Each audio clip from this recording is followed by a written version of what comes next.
Hello! Me and Lily are here for the December 1st live from CareerBFF Live. How is everyone doing? Say hello in the comments.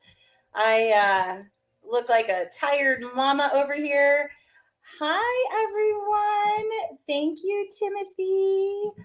Hey, Chasen, how are you? Whoop, whoop. So I kind of forgot to add myself to the stream. So here we are. Julie's in the house. Say hello. This is Lily Rolls Morgan, friends. This is my new baby.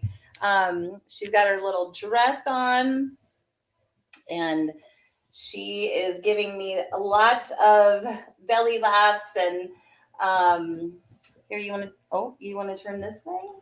Say hello. Say hello to everyone. I know. Anyway, today we are talking about how to prepare for an interview, because in the past, how many days have I owned you? 12 days. We have seen some less than optimal times to prepare for an interview. I've heard from some candidates that forgot to look at the company website. Is that okay, Lily? I don't think so. So we're going to break down a couple of key things that we want to do, especially if we are interviewing with hiring managers. What do you say? So put in the comments, like, what is step one that you do when you are preparing for an interview? Let us know. In the meantime, I'm going to give Lily Cakes here a snack. All right. So, can y'all see me? Just want to make sure, because on my other screen is playing my intro again. Just want to make sure. Here we are. Okay, we're good. You want your bone? Okay. She is dressed for the event. Thank you, Sarah. She has been so good. Can't stand it. I've never purchased a dog because I'm a rescuer of dogs and careers. And so it's very off-brand for me to get a French bulldog. But, we have, we do crazy things sometimes. But she's going to be the CareerBFF mascot. So here we are.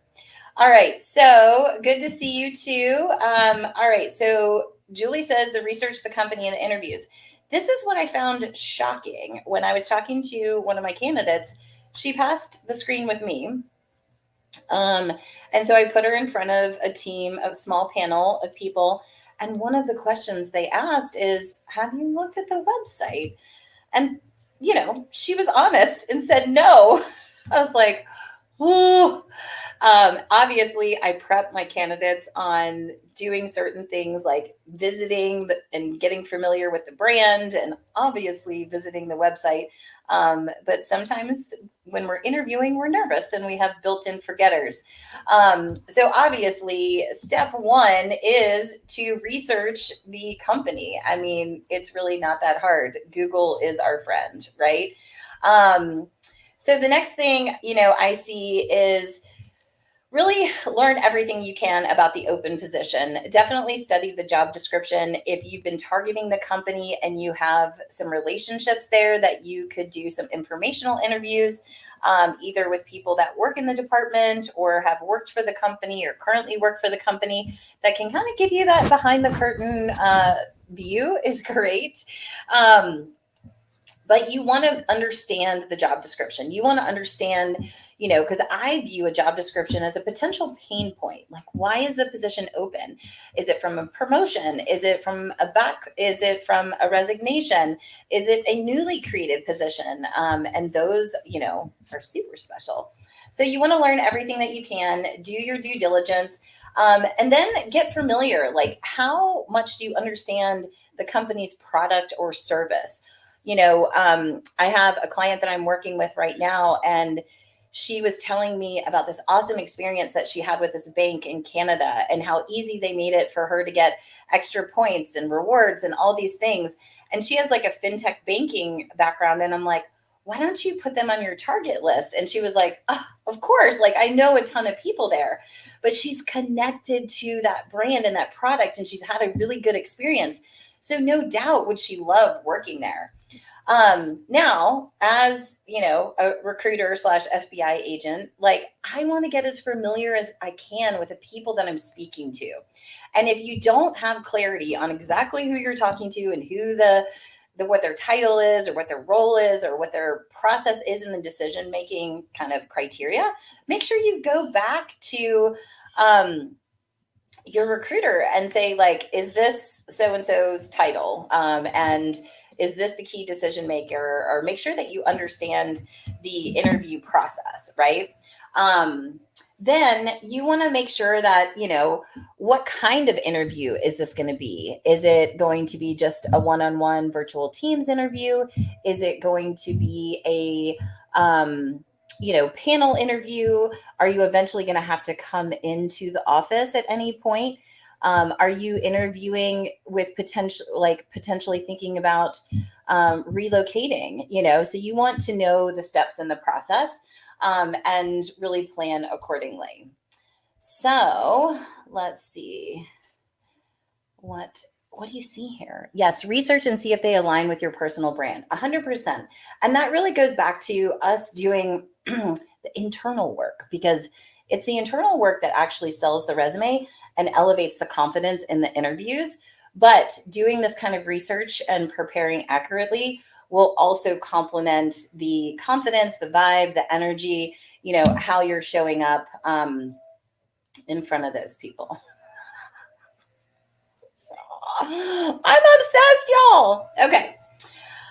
All right. So we're going to brush up on understanding. Oh, okay. So going back to being, kind of a professional stalker, if you will, you want to know who you're interviewing with and do a little research. LinkedIn is great for that. See if you can find some common bonds, some organizations that you both care about. Look at their past activity, where they've commented, where they've posted, and see, if the things that they're talking about resonate with you. So that's important, because connection, whether it's skill set, core competencies, connection with the brand, but that human to human connection. If someone else loves dogs as much as I do, like I know I'm going to hit it off with them better. If they like lacrosse, I love lacrosse. If they have a child that's a swimmer and I'm in the midst of being a crazy swim mom, like we're going to have that relatability. So if you can, some of that would be hard to pick up from a profile. But it is important to get kind of a little vibe and feeling of the person that you're interviewing with. So brush up on your interview skills, and the common interview questions. Again, Google is your friend. I mean, you can find lots of standard interview questions to practice. Why are you interested in this company? Why are you connected with the brand? How did you hear about the organization? What prompted you to apply for this position or respond to that direct message?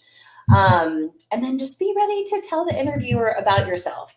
I've noticed throughout my career that a lot of people are not super great interviewers. And it's actually not a super easy skill, because you want to keep it conversational, and not an interrogation, but you want to try to get as much great information as you can. So definitely practice that "tell me about yourself" question. Oh, sorry, girl. And then I mentioned this, but know why you're interested in the position. That's really important. And again, if you're a passive candidate, it's gonna, maybe you're taking the interview just to kind of test the waters, but perception is reality, right? I'm not going to ever encourage people to lie, but you don't want to show up and be like, I don't know, because Anna sent me a DM and, I had time, because I've heard people give all kinds of crazy answers. Okay, girl, that's not nice. That's not nice to put your hand on my neck. Okay, the other thing is make sure you do a little research of the salary, and prepare your stories. Most interviewers are going to ask you some behavioral questions. So definitely research some of those common questions, and familiarize yourself with the STAR method, the situation, task, action, result. And that's, the situation is briefly laying out the scenario. Task is, tell about the role and what the situation was. And action is discussing the steps or the tasks that you did and why. And then the results. This is the place where a lot of people get hung up and miss. Is what were the outcomes, or what did you learn? How much money did you save the company?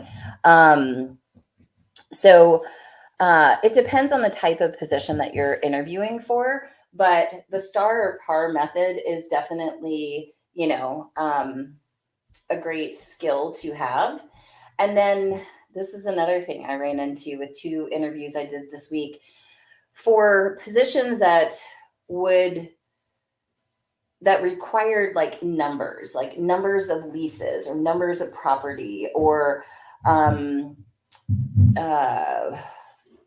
square footage that they covered. A couple of candidates like could not remember how many square feet or how many leases, or what some of those notices were, or what some of those numbers were. And I could tell, even though I was super relaxed and not judgmental about it, I could tell that the candidate was frustrated with herself for not having jotted down those important numbers and details.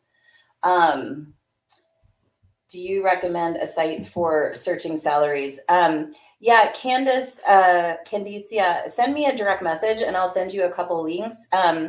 There's the basic ones, but there's a couple others that Dan Roth had recommended. I just can't remember them off the top of my head. I will tell you, like, even hiring managers look at Glassdoor. I don't personally know how reliable that information is, but I would probably start there. But if you send me a DM, I will get a list together because I have it somewhere. I just don't have it off the top of my head. Let's see. Okay, so whether you're interviewing virtually through Teams or Google Meets or Zoom, you also want to pay attention to your body language and the body language of the other people on the phone or on the call. Are they nodding their head? Are they keeping eye contact? Are they smiling? I know sometimes it's hard to look in the camera and also look at the people that you're talking to.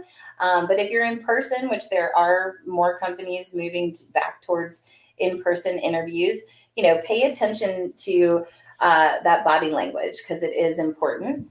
And then practice your mock interview questions. Like find a CareerBFF and buddy and put together some, 5 behavioral questions.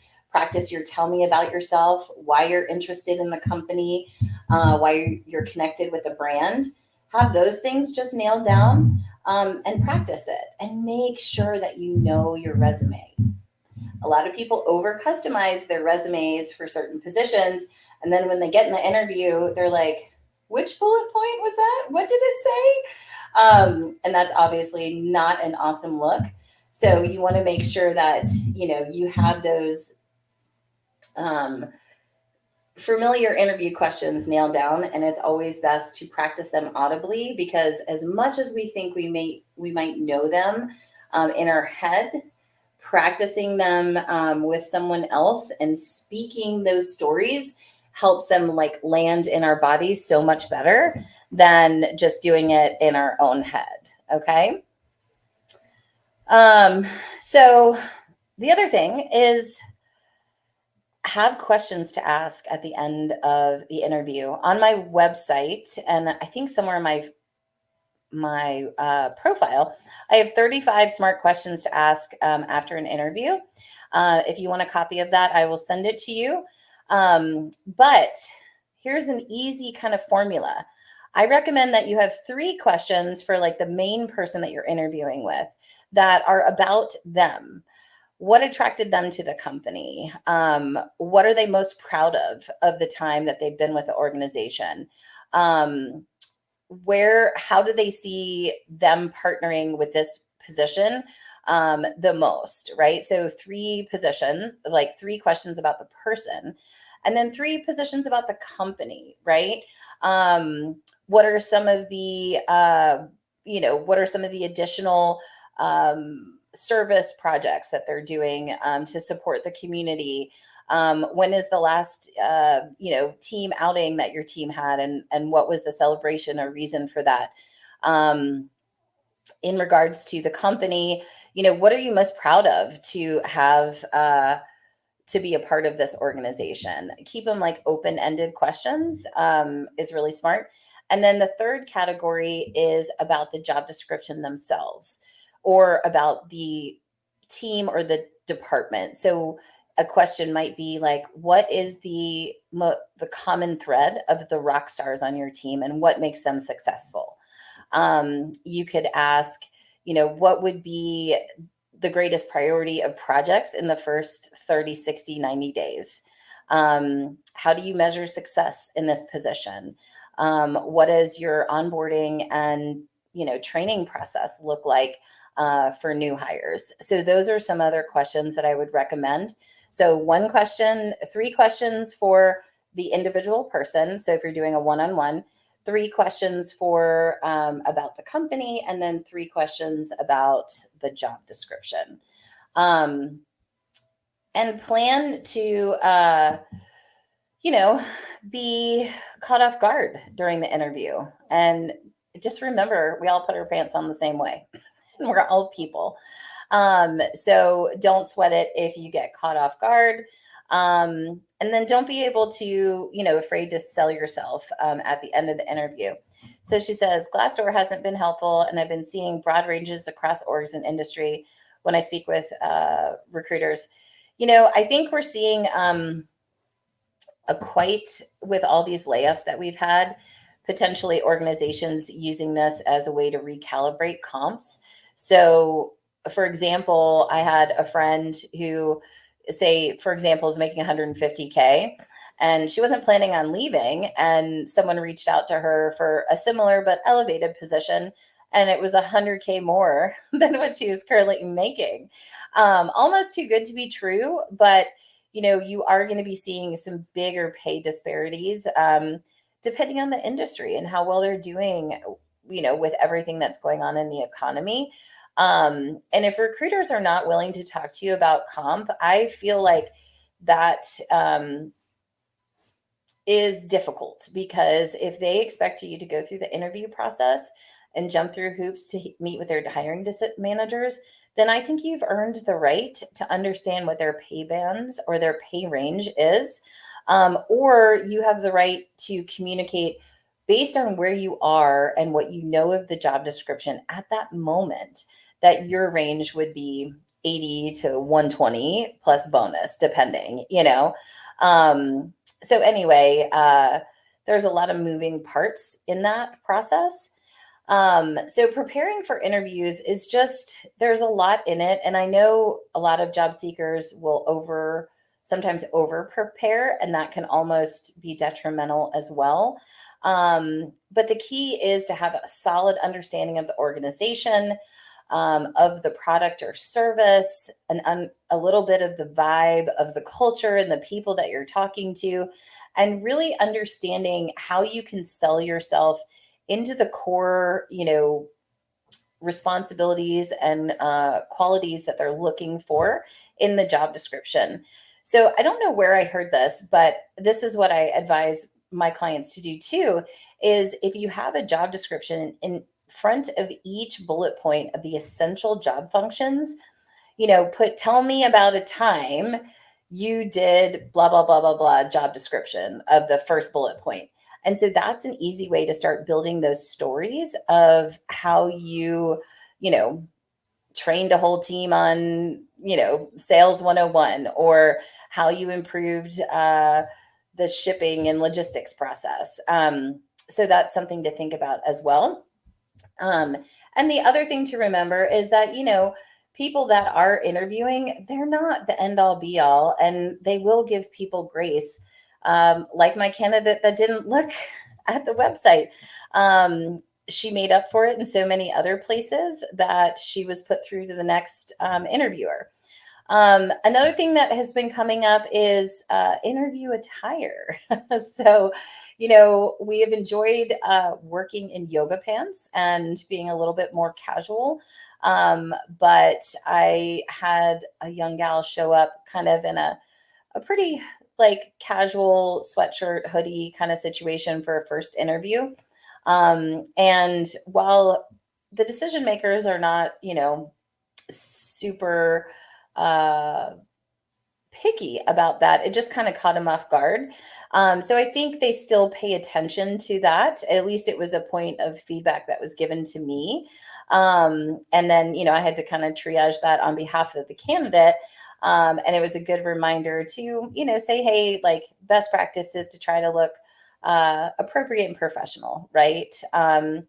And what else? I think those are the biggest things that I have run into just in the last couple weeks of recruiting. So might be like super 101, but because I see people, you know, not do super great on the interviews, I feel like, it's a good service announcement to share that. So I definitely recommend that you have a little cheat sheet and um, your questions and your key stories or, numbers or successes written down.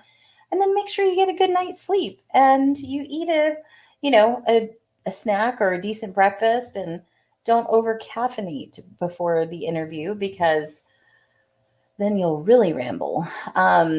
And the other thing to think about is just the conciseness of your answers. Sometimes the most powerful way to end a story is just to stop talking, right? Like once you've made your point, we don't need to keep going. And the pause is powerful.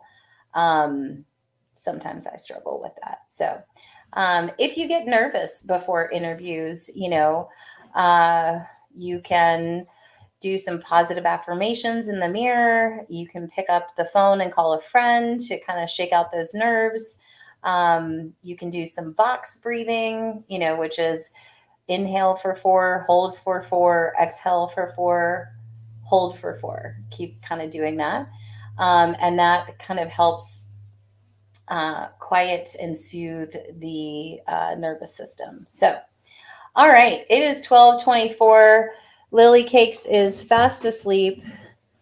I can't turn anymore. Oh, are you going to wake up? We have made more offers today and this week. So there is plenty of time to still land a job. So make sure that you're out there applying, networking, and being visible on LinkedIn. And if you have questions, you are all welcome to always message me and I can try to hook you up. Next week is Fabulous Self-Love, and we talk about self-care. Oftentimes I will do a meditation or some kind of self-care practice to really, I'm sorry, invite you to take a minute for you, because this holiday season, we get in that hustle and bustle. And I think a lot of us, might get hit with a little bit of imposter syndrome or over consuming too much content and shoulding on ourselves, shoulding, we should do this, we should do that. And just be where your feet are, stay fully present in the moment that you're in right now. And then just do the next right thing, in service of finding your job, finding your dream job. And that might be taking some time away. That might look like, taking care of yourself, going for a walk, going to a yoga class, doing some meal prep, something like that. So I am Anna Morgan, your career BFF. I'm so glad to be back. It felt really weird not being with you all last Thursday for Thanksgiving. I was in Chattanooga with my family of 23 strong. We call ourselves the Kardashians because my maiden name is Carr, Kerr, but Carr. and had a great time. We did a 5K. We went on a river boat cruise. We played bingo. Some of the people went to the Whiskey Thief. We did TikTok dances.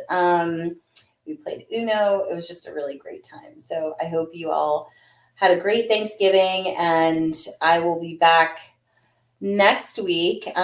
So I will be here the 8th and the 15th. And then I'm out of pocket the 22nd and 29th. And so then I'll be back in January. So we'll just have 2 more sessions this month. But Lily and I are up for the charge. So if you have any mental health topics around job searching that you want me to address for next week, please let me know, and I can work with the experience, strength, and hope that I have. But in the meantime, when next time you walk by a mirror, say something nice to yourself. Okay, friends? Thank you for being here. If you have any questions, just give me a holler, and we'll see you next week. Bye.